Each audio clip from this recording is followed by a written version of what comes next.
starting with the news that a new brain surgery is here that could help people suffering from Parkinson's disease. To tell us all about it, we welcome Dr. Brian Capellan, a renowned neurosurgeon at Mount Sinai Hospital in New York, who is a pioneer in this treatment. Welcome, Dr. Capellan. Nice to have you here. Good morning. Thanks for having me on. Doctor, more people live with Parkinson's than muscular dystrophy, MS, and Lou Gehrig's disease combined. So tell us, what causes Parkinson's and how does it affect people? So what gets the ball rolling for Parkinson's disease is an accelerated form of aging in the brain that affects a part of the brain called the substantia nigra. Normally, this part of the brain creates a chemical called dopamine. And dopamine acts as a conductor for the moving part of the brain. As a result, patients begin to get symptoms such as tremors, bradykinesia, which is slowness of movement. Imagine walking through life in slow motion, and rigidity, which is stiffness of the muscles. It severely decreases the quality of their life. So through research, you're working and doing this procedure that is actually deep brain stimulation, which could help these patients. Tell us what that is and how it works. So the mainstay of medical treatment historically has been giving medication to replace the dopamine. But about 4 or 5 years into the disease process, the medications begin to generally fail patients. And as a result, their quality of life diminishes.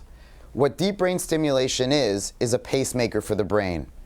And so what we do is we insert an electrode that's as thin as a human hair into the brain that regulates the abnormal electrical signals that come about as a result of the loss of dopamine. When we regulate these electrical signals, we can incredibly impact the quality of life of patients with Parkinson's disease. That's amazing. How many of these have you done so far, doctor, and how are the patients coming through it? I've probably done 1,000 or so of these procedures over the last 14, 15 years. The patients, the most common thing that the patients say to me is, "Doc, I shouldn't have waited as long to have this procedure."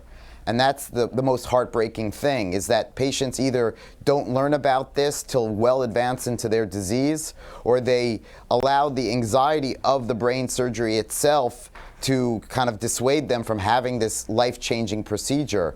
But what I try to really drive home to patients, it's not about getting them out of a wheelchair, it's about getting them back onto the golf course, getting them back on the tennis court so that they can really enjoy their lives despite the Parkinson's. This is exciting news. So patients are eligible for this surgery when their meds don't correct their tremors anymore. Where can people go for more information about this disease and deep brain stimulation? So there are rich resources on the web. Certainly the Michael J. Fox Foundation is a good resource for patients. Also our group, mountsinai.org, patients can learn about the deep brain stimulation procedure.